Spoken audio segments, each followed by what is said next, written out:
Good morning students, welcome back to Google chemistry. Haloalkane और haloarene के नए lecture में students आज हम लोग देखेंगे E1 रिएक्शन और E2 रिएक्शन। E1 का मतलब होता है यूनिमॉलिक्यूलर एलिमिनेशन रिएक्शन, E2 का मतलब होता है बाईमॉलिक्यूलर एलिमिनेशन रिएक्शन। स्टूडेंट्स ये E1 और E2 इनफैक्ट हैं क्या, प्रीवियस लेक्चर में हम लोगों ने देखा एलिमिनेशन रिएक्शन क्या होती है, सेटजेफ रूल क्या होते हैं और हाफमैन प्रोडक्ट क्या होता है। और उससे पहले आपको याद होगा हम लोगों ने पढ़ा था सब्स्टिट्यूशन रिएक्शन दो टाइप की होती है। एक हमने पढ़ा था यूनिमॉलिक्यूलर न्यूक्लियोफिलिक सब्स्टिट्यूशन रिएक्शन, एक हमने पढ़ा था बाईमॉलिक्यूलर न्यूक्लियोफिलिक सब्स्टिट्यूशन रिएक्शन। तो जो डिफरेंट SN1 और SN2 में था स्टूडेंट्स, वही सेम डिफरेंस और सेम मैकेनिज्म हमारी E1 और E2 में है। तो अगर आप लोगों ने SN1 और SN2 वाला लेक्चर नहीं देखा है तो डिस्क्रिप्शन बॉक्स में वो वीडियो है, सबसे पहले जाके आप वहां से देख लीजिए, क्योंकि अगर आपको वो क्लियर है तो ये लेक्चर आपको बहुत ही आसानी से क्लियर होगा, और अगर आपको वो नहीं क्लियर स्टूडेंट्स तो प्रॉब्लम आएगी। तो अगर हम आज बात करें कि एलिमिनेशन रिएक्शन की, तो एलिमिनेशन रिएक्शन मैंने बताया दो टाइप की होती है, एक E1 और एक E2। एक चीज स्टूडेंट्स मैं आपको बता दूं, कल मैंने पढ़ाया था एलिमिनेशन रिएक्शन, तो मैंने पढ़ा था एलिमिनेशन रिएक्शन में हेलो एल्केन में बीटा हाइड्रोजन का होना बहुत ही ज्यादा जरूरी है, क्योंकि आपको याद होगा हमने प्रीवियस वीडियो में वही पढ़ा था कि बीटा हाइड्रोजन पे बेस आके अटैक करता है और बीटा हाइड्रोजन एसिडिक होता है, इसलिए वो बेस के साथ चला जाता है और हैलोजन भी निकल जाता है, क्योंकि हैलोजन एक बहुत ही अच्छा लीविंग ग्रुप होता है। और इसलिए हमने एलिमिनेशन रिएक्शन को बीटा एलिमिनेशन रिएक्शन बोला, क्योंकि बीटा हाइड्रोजन एलिमिनेट होता है। और उसका एक और नाम हमने देखा था डिहाइड्रोहैलोजिनेशन रिएक्शन, क्योंकि एलिमिनेशन रिएक्शन में हाइड्रोजन रिप्लेस हो रहा है, एसिडिक हाइड्रोजन, और साथ ही साथ हमारा हैलोजन लिविंग ग्रुप वो भी रिप्लेस हो रहा है, hence it is called dehydrohalogenation reaction. आपको याद होगा इतना, हमने 3 नेम पढ़े थे, बीटा एलिमिनेशन, डिहाइड्रोहैलोजिनेशन और एलिमिनेशन रिएक्शन। तो इतना तो क्लियर हो गया कि सब्स्टिट्यूशन रिएक्शन न्यूक्लियोफाइल अटैक करता था, सब्स्टिट्यूशन रिएक्शन में न्यूक्लियोफाइल अटैक करता था, एलिमिनेशन रिएक्शन में बेस अटैक करता है। कल मैंने बहुत ही अच्छे से आपको बताया, यही दोनों की बेसलाइन है कि सब्स्टिट्यूशन रिएक्शन को कैसे पहचानेंगे, अगर वहां पे न्यूक्लियोफाइल एज ए वर्क कर रहा है रिएजेंट, और एलिमिनेशन रिएक्शन में बेस, एलिमिनेशन रिएक्शन में बेस अटैक करेगा, सब्स्टिट्यूशन रिएक्शन में न्यूक्लियोफाइल। तो इतनी चीज तो क्लियर हो गई कि एलिमिनेशन रिएक्शन में बेस ही अटैक करेगा। अब बात करते हैं कि एलिमिनेशन रिएक्शन E1 और E2 है, किस टाइप का बेस अटैक करेगा E1 में और किस टाइप का बेस अटैक करेगा E2 में। तो स्टूडेंट सबसे पहले दोनों का डिफरेंस बात करें, आपको पता होगा और याद भी होगा कि SN1 रिएक्शन हमारी 2 स्टेप में होती थी, तो जो हमारी E1 रिएक्शन है ये भी 2 स्टेप रिएक्शन है, ये भी 2 स्टेप में होगी। अब वो 2 स्टेप कौन से होंगे, आप फ्लैशबैक में जाइए, मैं समराइज कराने की कोशिश कर रहा हूँ कि वो 2 स्टेप होंगे, एक में बनेगा कार्बोकेटायन और एक में बनेगा प्रोडक्ट। जो कार्बोकेटायन बनाएगा वो स्लो स्टेप होगा, जो प्रोडक्ट बनाएगा वो फास्ट स्टेप होगा, और जो स्लो स्टेप होगा उसमें केवल और केवल रिएक्टेंट पर डिपेंडेंसी होगी, इसीलिए हम इसको एक मॉलिक्यूल पर डिपेंड होने के कारण हम बोलते थे यूनिमॉलिक्यूलर रिएक्शन। और जो फास्ट स्टेप होगा उसमें न्यूक्लियोफाइल अटैक करेगा और वो स्टेप पार्टिसिपेशन नहीं करेगा रेट डिटर्मिनेशन में, hence it is called unimolecular reaction. Same यहाँ पे होगा, यहाँ पे बेस पार्टिसिपेशन नहीं लेगा रेट डिटर्मिनेशन में, केवल और केवल क्या पार्टिसिपेशन लेगा, केवल और केवल हेलो एल्केन लेगा, hence rate is directly proportional to केवल एक मॉलिक्यूल पे, इसीलिए हम इसको क्या बोले यूनिमॉलिक्यूलर। ये भी 2 स्टेप में होगी, पहला स्लो स्टेप दूसरा फास्ट, केवल स्लो स्टेप रेट डिटर्मिनेशन में पार्टिसिपेट करेगा। आई होप आपको याद आया होगा। बात करें अगर E2 रिएक्शन की, तो E2 रिएक्शन 1 स्टेप में होगा, आपको याद होगा SN2 भी 1 स्टेप में होता था, और E2 रिएक्शन में जब 2 स्टेप होते ही नहीं थे तो एक ही साथ रिएक्टेंट और न्यूक्लियोफाइल दोनों पे हमारे डिपेंड करती थी क्या, रेट। SN2 को याद करिए, सेम उसी प्रकार यहां पर जो हमारी रेट होगी वो रिएक्टेंट और बेस दोनों पर डिपेंड करेगी, क्योंकि यहां पे न्यूक्लियोफाइल की जगह पे बेस लिया गया है। तो E2 रिएक्शन में जो हमारी रेट होगी वो रिएक्टेंट के साथ साथ बेस पर भी डिपेंड करेगी, क्योंकि ये 1 स्टेप में कंप्लीट हो रही है, इसमें कोई कार्बोकेटायन नहीं, कोई स्लो स्टेप नहीं, कोई फास्ट स्टेप नहीं। बट अगर वहीं बात करें E1 की, तो यहाँ पे 2 स्टेप में स्लो और फास्ट, और रिएक्शन स्लो स्टेप पर डिपेंड करेगी, इसलिए हम इसको यूनिमॉलिक्यूलर बोले। बात करें तीसरे पॉइंट की, क्योंकि रिएक्टेंट पर ही केवल रेट की रिएक्शन डिपेंड कर रही है, रेट डिपेंड कर रही है, hence it is called first order reaction. केवल किस पर डिपेंड करी, केवल रिएक्टेंट पर, तो ये हमारी फर्स्ट ऑर्डर रिएक्शन है। और बात करें E2 की, तो यहाँ पे रिएक्टेंट के साथ साथ बेस पर भी डिपेंड करी है, hence it is called second order reaction, यानी कि ये सेकेंड ऑर्डर काइनेटिक्स है E2, और E1 हमारी फर्स्ट ऑर्डर काइनेटिक्स है। आप देखते होंगे आपको लगेगा सर ये तो पूरा सेम है SN1 और SN2, मैं क्यों बार बार बोल रहा हूं कि आप वो लेक्चर देखिए देन ये देखिए। इसीलिए बात करें अगले डिफरेंस की, जो बहुत ही बड़ा डिफरेंस है कि कैसे पहचानेंगे कि सर ये E1 रिएक्शन है या E2 रिएक्शन है, तो मोस्ट इंपॉर्टेंट डिफरेंस इसको एकदम रट लीजिए, याद कर लीजिए, समझ लीजिए कि अगर आपको रिएजेंट में वीक बेस मिल गया, वीक बेस क्या होते हैं, न्यूट्रल बेस मिल गया जिसके साथ हीट दिया हो, तो वहां पे E1 रिएक्शन होगी। वीक बेस मतलब न्यूट्रल बेस और हीट दिया हो, ये देखिए मैंने लिखा है E1 रिएक्शन में वीक बेस और हीट आपको अगर देखने को मिल जाए रिएजेंट में, इट इज E1 रिएक्शन। और यहाँ पे अगर स्ट्रॉन्ग बेस मिल जाए और हीट ना दी हो तो E2 रिएक्शन। स्ट्रॉन्ग बेस क्या होते हैं, एल्कोहलिक KOH, अभी हमने कल देखा था, एल्कोहलिक बेस हो या NaNH2 हो, सोडामाइड हो, इस टाइप के जो बेस हैं अगर इनकी उपस्थिति होगी तो वहां पे E2 रिएक्शन होगा, हमको पहचानना पड़ेगा। और अगर वीक बेस होगा साथ में हीट दिया है तो वहां पे E1 रिएक्शन होगा। और क्या डिफरेंस है, इसमें कार्बोकेटायन का फॉर्मेशन होता है। क्यों? क्योंकि जब रिएक्शन 2 स्टेप में होगी तो एक स्टेप कार्बोकेटायन बनेगा, एक स्टेप हमारा क्या होगा, फास्ट रिएक्शन होगा। और इसमें ऐसा कुछ नहीं, इसमें एक साथ बॉन्ड ब्रेकिंग और बॉन्ड फॉर्मेशन होता था। हम लोगों ने बोला था कि इसमें ट्रांजिशन स्टेट बनती है, क्योंकि जब एक ही स्टेप में रिएक्शन कंप्लीट होनी है और उसी स्टेप में बेस को अटैक भी कराना है और क्लोरीन यानी कि लिविंग ग्रुप हैलोजन को रिमूव भी करना है, तो हमारे पास एक ही चारा है। वो क्या है, एक साथ बॉन्ड ब्रेकिंग करे और एक साथ बॉन्ड फॉर्मेशन करे। हेंस ये ट्रांजिशन स्टेट शो करता है। और यहाँ पे 2 स्टेप में होता है, एक स्टेप में कार्बोकेटायन बनता है। और कौन सा कार्बोकेटायन, 3 डिग्री कार्बोकेटायन। और एक चीज और आप लोगों ने पढ़ी थी क्या, कि जो हमारी SN1 रिएक्शन होती है वो टर्सरी हेलोएल्केन के द्वारा ज्यादा फेवरेबली दी जाती है। तो E1 रिएक्शन भी टर्सरी के द्वारा ज्यादा दी जाती है, देन सेकेंडरी, देन प्राइमरी। और ये E2 इसके जस्ट अपोजिट, ये प्राइमरी के द्वारा, देन सेकेंडरी, देन टर्सरी। तो आई होप ये पूरा समरी आपको E1 और E2 में क्या डिफरेंस है आपको क्लियर हुआ होगा। मैं एक बार फिर से बहुत ही दौड़ा के आपको ब्रीफ समराइज करा दे रहा हूँ। SN1 और SN2 आपको आता है, E1 E2 एक बार फिर से मैं समराइज करा रहा हूँ। देन हम लोग इसकी मैकेनिज्म और इसकी मैकेनिज्म देखेंगे। बहुत ही आसान मैकेनिज्म स्टूडेंट्स, आप लास्ट तक बने रहिए। देखिए ये रिएक्शन 2 स्टेप में होती है। पहला स्टेप जो हमारा होता है स्लो स्टेप, दूसरा फास्ट स्टेप। स्लो स्टेप में कार्बोकेटायन का फॉर्मेशन होता है, फास्ट स्टेप में प्रोडक्ट बन जाते हैं।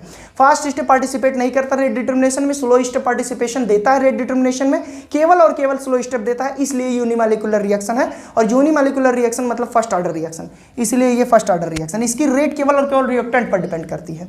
बात करें अगले फीचर की, तो ये वीक बेस की उपस्थिति में होता है। वीक बेस के साथ अगर हीट आपको दिखाई दी तो वहां पे E1 मैकेनिज्म आप लगाइएगा। बात करें नेक्स्ट की, तो यहाँ पे कार्बोकेटायन का फॉर्मेशन होता है, क्योंकि ये स्लो स्टेप रिएक्शन में कार्बोकेटायन देता है जो कि 3 डिग्री होता है और मोस्ट स्टेबल होता है। तो 3 degree is more stable then 2 degree and 2 degree is more stable then 1 degree.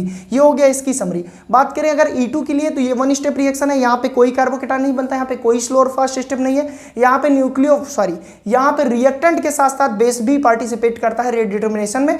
Hence it is second order reaction, hence its name is bimolecular reaction.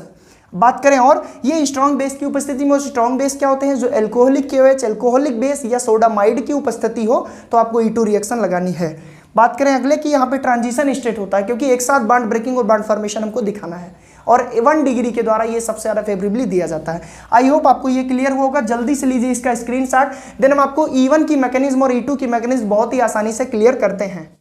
अब हम देखेंगे mechanism of the E1 reaction, unimolecular elimination reaction. तो ये चीज़ तो हमको clear ही है कि ये 2 स्टेप में होगी, पहली चीज़ ये याद रख लीजिए। और एक चीज़ और क्लियर है कि E1 है तो ये 3 डिग्री द्वारा ज़्यादा फेवरेबली दी जाएगी। 3 डिग्री बोले तो टर्सरी हेलोएल्केन। अब टर्सरी हेलोएल्केन हम सबसे पहले यहाँ पे ले रहे हैं, देखिए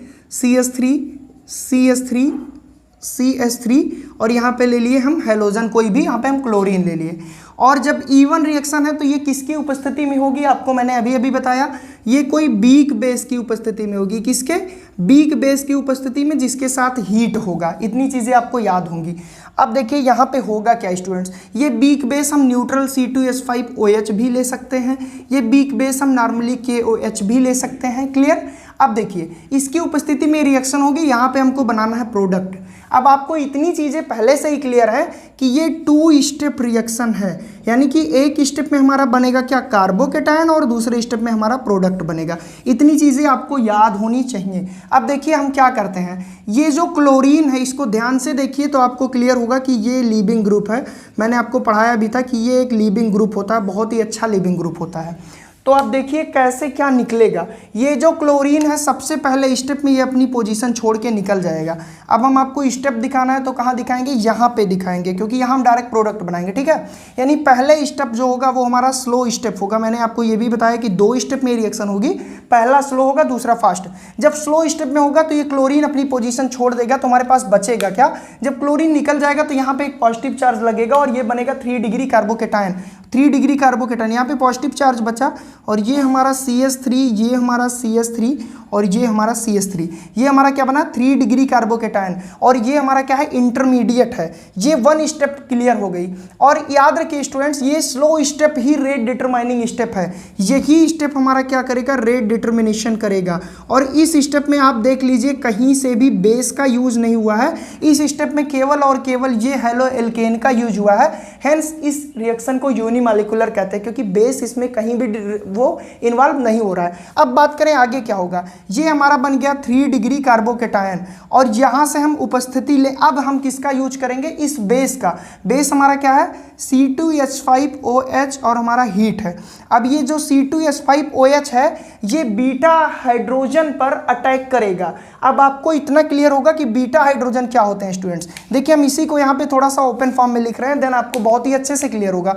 हमारे पास ये है CH3, एक H यहाँ, एक H यहाँ, एक H यहाँ, फिर हमारे पास क्या है H, फिर हमारे पास क्या है H, हमारे पास यही तो है, इसी को हमने ओपन कर दिया। स्टूडेंट्स हमने पढ़ा था कि जहां से हैलोजन जुड़ा हो वो मेन सेंटर हो गया, जो मेन ग्रुप जुड़ा है मेन फंक्शनल ग्रुप वो मेन हो गया, और ये हो गया अल्फा कार्बन, क्योंकि इससे डायरेक्ट फंक्शनल ग्रुप जुड़ा था। और अल्फा कार्बन से जितने कार्बन जुड़े हैं वो सब क्या हो जाते थे, बीटा कार्बन। यानी कि ये भी हमारा बीटा कार्बन हो गया, ये भी बीटा कार्बन हो गया, ये भी बीटा कार्बन हो गया। अब बीटा कार्बन से जितने हाइड्रोजन जुड़े हैं सबके सब क्या है, बीटा हाइड्रोजन। यानी कि इसमें जितने हाइड्रोजन है वो सब क्या है, बीटा हाइड्रोजन है। अब हमको क्या करना है, हम किसी पर भी बेस से अटैक करा दें, सब हाइड्रोजन यहाँ पर एसिडिक है, सारे हाइड्रोजन यहाँ पे बीटा हाइड्रोजन है, हम किसी पर भी यहाँ पे बेस से अटैक करा दें, तो मान लीजिए हम इसका ले लेते हैं। यहाँ पे हमने क्या लिखा CH2 और एक थोड़ा सा निकाल दिया कि यहाँ पे अटैक करेगा, क्या अटैक करेगा, यहाँ पे ये बेस अटैक किया। जब ये यहाँ पे अटैक किया तो इसको लेकर चला गया। जब ये बेस यहाँ पे अटैक किया, इस एसिडिक हाइड्रोजन को, इस बीटा हाइड्रोजन को अपने साथ लेके चला गया। जब ये इसको लेके चला गया, हैलोजन रिमूव हुआ ही था, हाइड्रोजन भी रिमूव हो गया। इसीलिए ना हम इसको बोलते हैं डीहाइड्रोहैलोजिनेशन, क्योंकि हैलोजन के साथ साथ हाइड्रोजन का भी रिमूवल हो जाता है।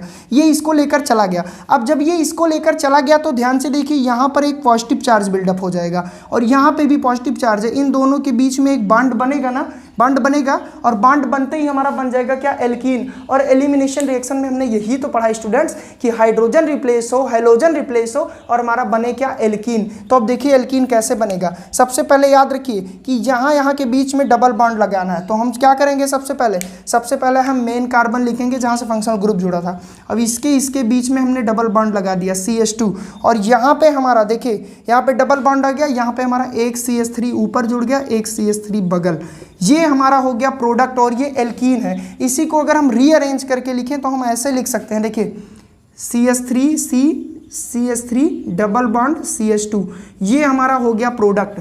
अब देखिए अगर आपको प्रोडक्ट में 2 ऑप्शन दिख जाए, अगर आपको प्रोडक्ट में, ये तो हमने सिंपल रिएक्टेंट लिया था, सिंपल ऑप्शन था, इसमें सेटजेप और हाफमैन ज़्यादा कोई लग नहीं रहे हैं, लेकिन अगर आपको यहीं पे इसके बगल भी एक और कार्बन वाला होता, यानी कि अगर आपको कंफ्यूजन हो कि कौन सा प्रोडक्ट बनेगा, क्योंकि यहाँ पे अगर हम यहाँ लगाएं तो भी सेम होगा, यहाँ लगाएं तो भी, तो ये हमारा हो गया प्रोडक्ट। और अगर आपको कंफ्यूजन हो कि ये डबल बॉन्ड यहाँ लगेगा या किस हाइड्रोजन पर अटैक करेगा हमारा बेस, तो वहाँ पे आप क्या देखेंगे, जहाँ पे अल्फा हाइड्रोजन ज़्यादा होगा वहाँ पे हम अटैक कराएंगे और सेटजेप प्रोडक्ट बनाएंगे, और जहाँ पे अल्फा हाइड्रोजन कम होगा वो हाफमैन प्रोडक्ट होगा। तो मेजर प्रोडक्ट कौन सा होता था, हमने कल अभी देखा था, जहाँ पे अल्फा हाइड्रोजन ज़्यादा हो। तो यहाँ पे कोई ऐसा केस नहीं है, ये हमने नॉर्मली आपको मैकेनिज्म समझाई कि ये 2 स्टेप में कंप्लीट हुई, एक स्लो स्टेप और ये वाला जो स्टेप है ये हमारा फास्ट स्टेप हुआ। ये स्लो स्टेप पार्टिसिपेशन कर रहा है रेट डिटर्मिनेशन में, और ये फास्ट स्टेप कोई पार्टिसिपेशन नहीं कर रहा है। स्लो स्टेप में कहीं भी बेस का यूज नहीं हुआ है, इसलिए इसी रिएक्शन, इसी जब स्टेप के द्वारा रेट डिटर्मिनेशन हो रही है, इसीलिए हम इसको यूनिमॉलिक्यूलर कहते हैं, क्योंकि ये रिएक्शन पूरी की पूरी यूनिमॉलिक्यूलर है, पूरी की पूरी डिपेंड कर रही है केवल एक मॉलिक्यूल पर। तो ये कौन सी ऑर्डर की रिएक्शन हो गई? फर्स्ट ऑर्डर हो गई। कैसे फर्स्ट ऑर्डर हो गई? क्योंकि एक मॉलिक्यूल पर डिपेंड कर रही है। इस रिएक्शन में कार्बोकेटायन बन रहा है। कौन सा कार्बोकेटायन बन रहा है? 3 डिग्री कार्बोकेटायन बन रहा है, जो कि क्या दे रहा है? स्टेबिलिटी। तो ये रहा हमारा मैकेनिज्म किसका? एलिमिनेशन यूनिमॉलिक्यूलर रिएक्शन या unimolecular elimination reaction. I hope आपको क्लियर हुआ होगा। सेम SN1 की तरह है, बस यहाँ पे ध्यान ये देना है कि अगर ये तो सिंपल प्रोडक्ट बना, अगर प्रोडक्ट में स्पेशल केस आ गया कि किस बीटा हाइड्रोजन को रिप्लेस करे, ध्यान से समझिए, तो आपको सेटजेफ रूल और हाफमैन रूल वहां पे लगाना होगा, यहाँ पे कोई रूल नहीं लगेगा। क्लियर? अब हम बात करते हैं E2 रिएक्शन की, तो जल्दी से इसको लीजिए स्क्रीनशॉट और हम करते हैं इसको रफ और हम देखते हैं E2 रिएक्शन। डियर स्टूडेंट्स, अभी हमने देखा कि यूनिमॉलिक्यूलर एलिमिनेशन रिएक्शन क्या होती है, 2 स्टेप में कंप्लीट हुई। अब हम देखेंगे कि बाईमॉलिक्यूलर एलिमिनेशन रिएक्शन क्या होती है। क्योंकि बाईमॉलिक्यूलर की बात हो रही है तो आपको पहले ही मैं क्लियर कर दे रहा हूं कि ये 1 स्टेप रिएक्शन है, ये एक ही स्टेप में कंप्लीट होगी, इसमें कोई कार्बोकेटायन नहीं बनेगा। इसमें बनेगा तो क्या? ट्रांजिशन स्टेट, जहां पे हम बॉन्ड ब्रेकिंग और बॉन्ड फॉर्मेशन दोनों एक साथ देखेंगे। तो सबसे पहले यहाँ पे कोई 1 डिग्री हेलो एल्केन लेते हैं। कौन सा? 1 डिग्री हेलो एल्केन, या 2 डिग्री लेते हैं, यहाँ पे 3 डिग्री हम नहीं लेंगे। तो आइए हम नॉर्मली कोई भी हेलो एल्केन ले रहे हैं। यहाँ पे हम ले लिए इसको CH2 और ये हमारा यहाँ पे CH और ये हमारा CH2 और ये क्लोरीन। ये देखिए ये एक हेलो एल्केन है और ऐसा हेलो एल्केन लेना है जहाँ पे बीटा हाइड्रोजन हो ही हो। तो यहाँ पे देखिए ये हेलो एल्केन है, ये हमारा फंक्शनल ग्रुप है, ये हमारा फंक्शनल ग्रुप है हैलोजन।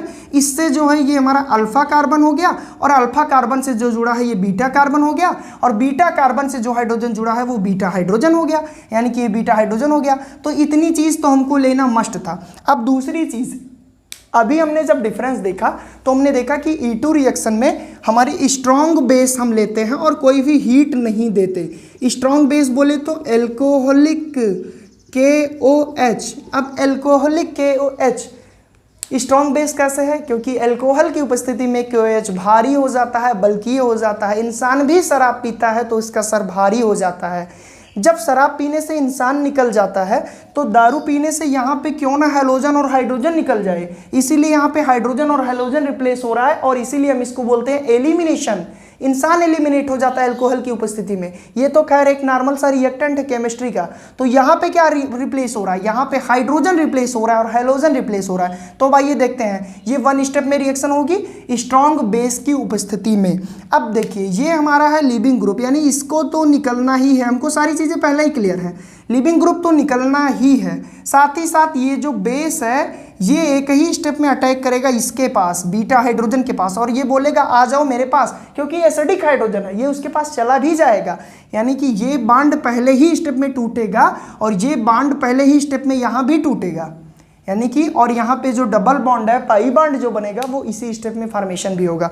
तो कैसे दिखाएंगे, सारी चीज़ों को हम यहाँ पे दिखा रहे हैं। सबसे पहले हम इसको बांध दे रहे हैं कि कहीं पे भाग ना जाए, क्योंकि ये स्टेप होती है हमारी ट्रांजिशन स्टेट, जहाँ पे हमारा बॉन्ड ब्रेकिंग और बॉन्ड फॉर्मेशन साथ हो। अब देखिए सबसे पहले हम लिख लिए यहाँ पे क्या, CH3, फिर हम क्या लिख लिए, सिंगल बॉन्ड यहाँ पे CH, फिर हम क्या लिख लिए, यहाँ पे हम लिख लिए H। अब ये बॉन्ड क्योंकि टूट रहा है, क्यों टूटेगा? क्योंकि ये जो बेस है इस पर अटैक किया, ये बॉन्ड टूटेगा। यहाँ पे अभी सिंगल बॉन्ड है और एक बॉन्ड और बना दे रहे हैं, क्योंकि फॉर्मेशन तो होगा ना डबल बॉन्ड का। जब यहाँ से C और यहाँ पे हमारा क्लोरीन, ये भी हमारा टूट रहा है और यहाँ पे हमारा क्या हुआ, CH2। अब देखिए ये दोनों बॉन्ड टूट रहे हैं, क्यों टूटेंगे? ये लिविंग ग्रुप है इसलिए टूटेगा, ही निकल जाएगा। और यहाँ पे बेस अटैक कर रहा है, ये बीटा हाइड्रोजन है इसलिए ये टूटेगा।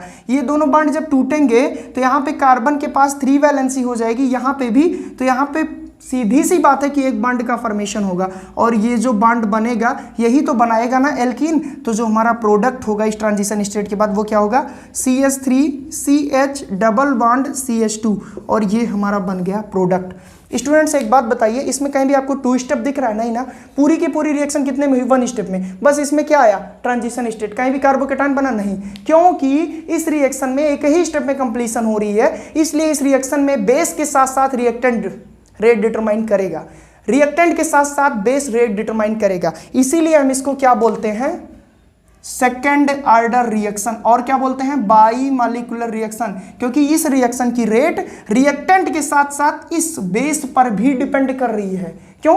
क्योंकि बेस इसी स्टेप में पार्टिसिपेशन कर रहा है रिएक्शन में। यहाँ पे कोई स्लो स्टेप, कोई फास्ट स्टेप नहीं है, जैसे हमने SN2 पढ़ा था।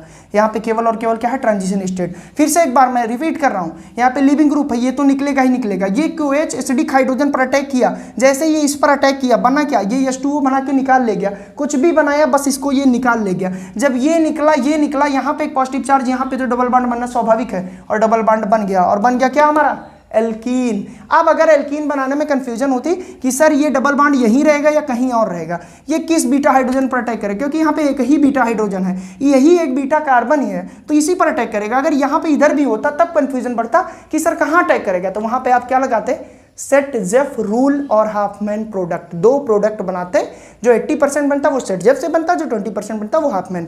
आई होप आपको सारी मैकेनिज्म E1 और E2 की क्लियर हुई होगी। फिर भी कोई कंफ्यूजन है तो कमेंट सेक्शन आपके लिए कमेंट करिए।